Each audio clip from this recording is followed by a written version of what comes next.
Sir, मौजूदा वतन अजीज के जो माहौल है, जो पुराशूब दौर है, उस पर किसी एक शायर ने बड़ा खूब कहा। उसमें पहले मिसरे में तरमीम करके कहना चाहूंगा कि हुक्मरान हो गए बहरे और अंधे लोग, हुक्मरान हो गए बहरे और अंधे लोग, खाक में मिल गए नगीने लोग, हर मुहिब्बे वतन जलील हुआ, रात का फासला तवील हुआ, आमिरों के गीत जो गाते रहे वही नामोदाद पाते रहे, रहजनों ने रहजनी की थी, रहबरों ने भी क्या कमी की थी।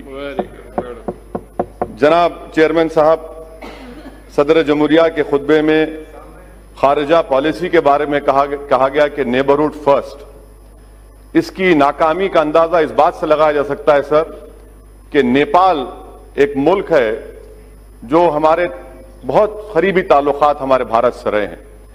आज नेपाल नरेंद्र मोदी की सरकार को कह रहा है कि मिस्टर मोदी, अगर आप चाहें तो हम आपको और पाकिस्तान को बिठाकर बात करा देते हैं इंटरलॉक्यूटर बनकर। अब आप बताइए सर, कितनी कामयाबी है इन लोगों की।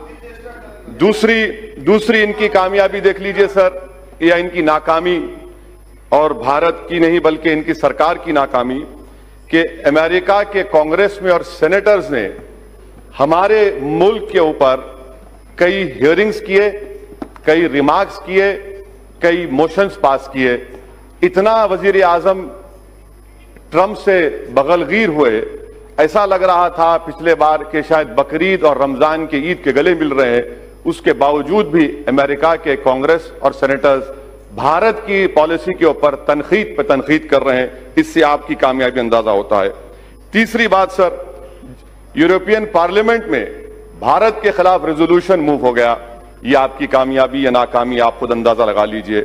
सर, कश्मीर की पॉलिसी, बड़ा अफसोस होता है सर, और मैं समझता हूं कि इस ऐवान की तौहीन भी हुकूमत कर रही है कि गोरी चमड़ी के डिप्लोमेट्स को लेकर कश्मीर को लेकर जाते हैं, मगर भारत के अवाम ने जिसको मुंतखब किया उनको नहीं ले जाते। आखिर क्यों डरते हैं आप इन डिप्लोमेट से, इन फॉरेन कंट्रीज से?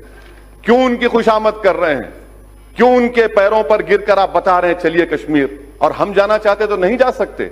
ये आपकी और एक खारिजा पॉलिसी की नाकामी।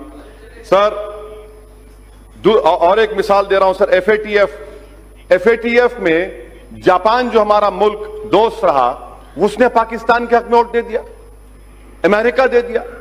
अब पाकिस्तान पे से एफएटीएफ खत्म हो जाएगा, वो ग्रे लिस्ट से निकल जाएंगे। ये इनकी खारिजा पॉलिसी रही सर। अफगानिस्तान में तालिबान आ रहा है, अमेरिका कह रहा है कि छाबार पोर्ट में भारत नहीं बना सकता पोर्ट। कल तालिबान वहां पर आएगा तो हम क्या करेंगे फिर? आपके पास इसका कोई अंदाजा नहीं है। अच्छा सर, अब आप आ जाइए, हज सब्सिडी को निकाला गया था, 700 करोड़ की सब्सिडी निकाले। मैंने खुद कहा था, कहां गए वो पैसे? 700 करोड़ में आपने कितने मुस्लिम महिलाओं के लिए स्कूल खोले? 0, 0। और आज आप कहती हैं कि स्कॉलरशिप। सर, हर साल मैम डिमांड कर रहे हैं कि माइनॉरिटीज के लिए, अक़लियतों के लिए डिमांड ड्रिवन स्कॉलरशिप करिए, आप नहीं करते। और नहीं करने की वजह से हर साल कम से कम 20 लाख मुस्लिम लड़के और लड़कियां स्कॉलरशिप से महरूम होती हैं। अच्छा सर, आप देख लीजिए, जो पैसे दिए गए थे 2018 और 19 में, उसमें से आपने 170 करोड़ रुपए खत्म दिए ही नहीं।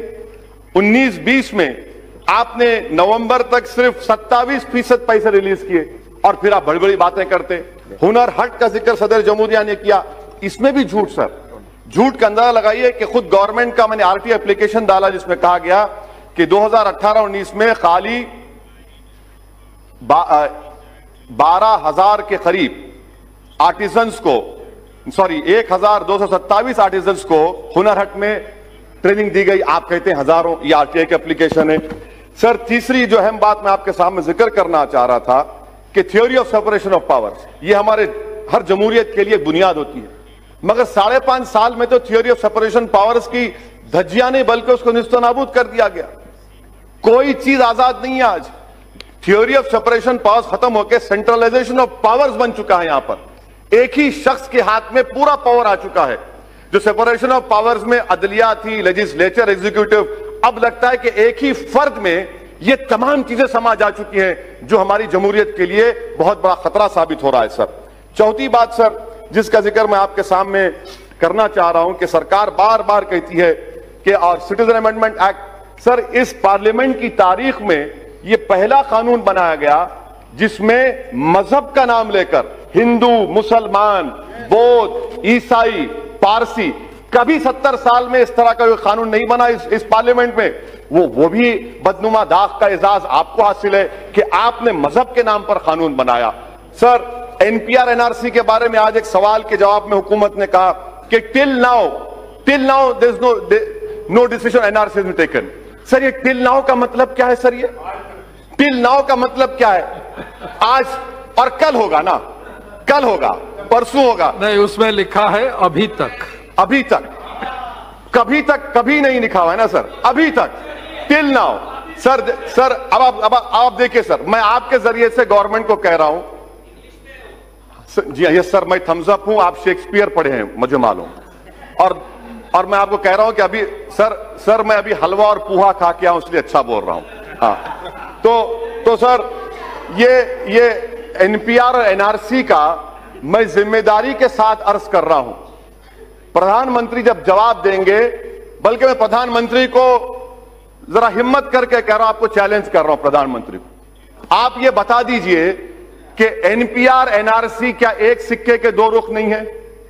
क्या एनपीआर और एनआरसी सिटीजनशिप अमेंडमेंट एक्ट के रूल्स में नहीं है 14A के तहत? अगर एनपीआर होगा तो एनआरसी होगा, इसीलिए आपने 3,900 करोड़ रुपए एनपीआर को दिए।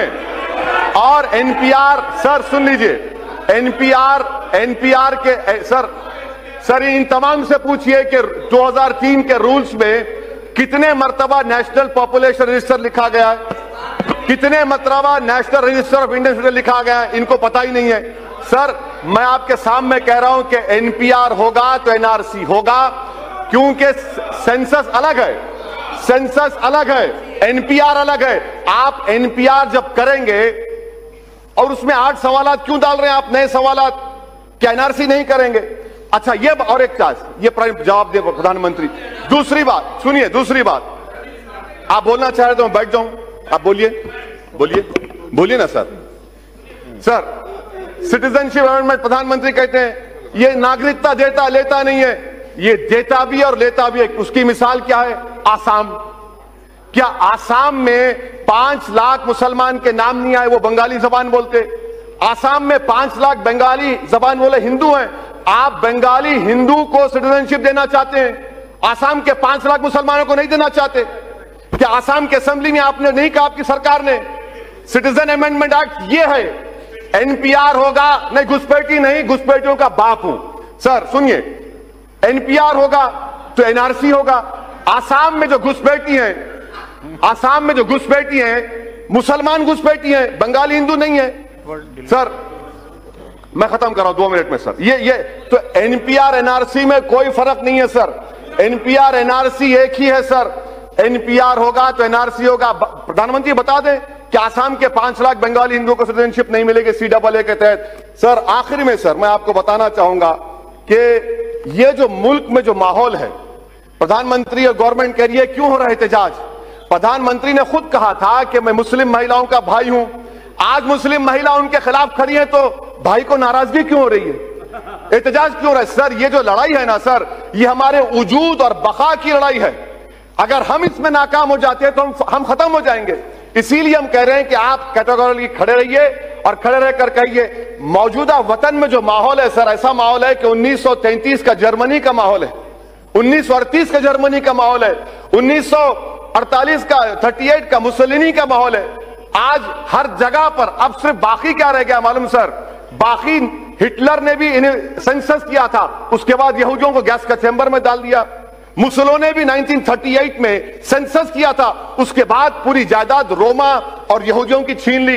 अब वही हाल यहां पर होने वाला है मुसलमानों के साथ, वही हाल होने वाला है सर, वही हाल करने वाले हैं। इनका मकसद ही वही है, इनका मकसद वो खत्म कर रहा हूं सर, मैं खत्म कर रहा हूं सर। और दिल्ली में क्या हो रहा है? इतने पावरफुल होम मिनिस्टर है, 3 गोलियां चलती हैं, ये लॉ एंड ऑर्डर है आपका।